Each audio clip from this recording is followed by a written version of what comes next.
Elias stood in the middle of the scorching Arizona desert, miles away from the nearest ocean, yet he was pulling a heavy wooden boat across the dry sand.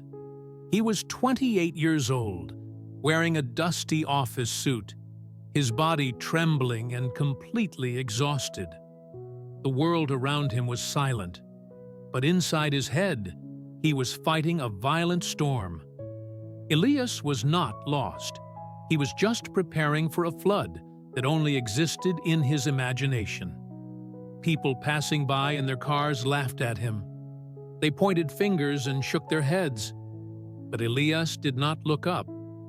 He was too busy surviving a future that hadn't arrived yet. To him, being prepared was the only way to feel safe. His mind whispered constantly, "What if a flash flood hits this valley? What if the weather changes in an instant? Better to struggle now than to drown later." So he pulled. The rope dug deep into his skin, leaving raw, red marks. His legs burned with every step. But Elias refused to let go. He wasn't crazy. He was just terrified of being caught off guard. He lived his life like a soldier in a war that no one else could see.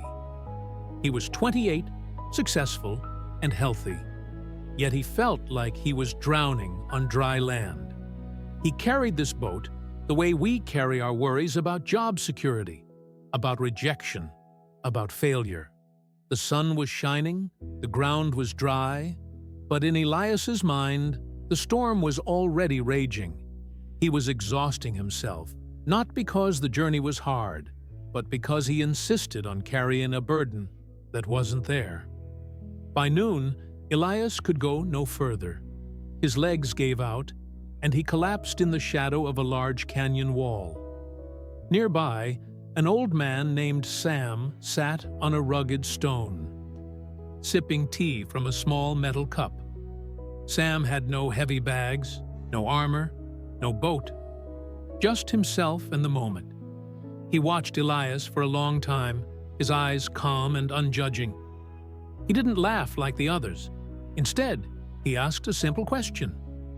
"Young man, are you planning to sail across the sand?"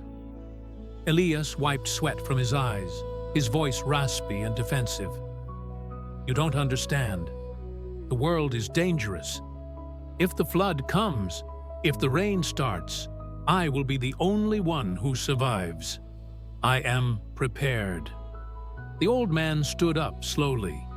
He walked over to Elias, not looking at the boy, but looking at the heavy wooden hull that had dragged a deep trench in the earth. He touched the dry, splintered wood. "My son," Sam said gently, "look at your shoulders. They are bleeding. Look at your lips. They are cracked from thirst." Elias looked down at his own body, trembling with fatigue. The old man continued, his voice piercing through the noise in Elias's head. "You are so afraid of a storm that might come, that you are destroying yourself in the sunlight that is already here." Sam pointed to the endless dry horizon. "You are scared of drowning in a flood that does not exist, yet you are choosing to die of exhaustion and thirst right now. This boat is not your safety. It is your cage." Elias looked back at the boat. For years, he thought it was his shield. But in the clarity of the desert silence, he finally saw it for what it was. It wasn't protecting him from pain. It was the source of it. Slowly, Elias opened his blistered palms. The rough hemp rope slipped through his shaking fingers and fell onto the burning sand. Thud. The sound was heavy, but the feeling was weightless. The boat, that massive wooden burden he had dragged for miles, sat motionless in the dunes behind him. For the first time in years, Elias stood up straight. His spine cracked, releasing tension he didn't even know he held. He took a deep breath. The air didn't smell like fear anymore. It smelled like freedom. A soft breeze brushed against his face, and he realized it wasn't a warning of a coming storm. It was just the wind. Too many of us sacrifice our present peace to prepare for a future catastrophe that exists only in our minds.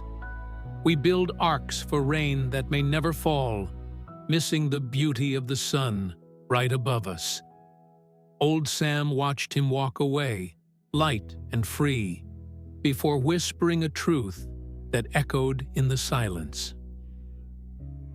You cannot cross the desert if you carry the weight of the ocean on your shoulders.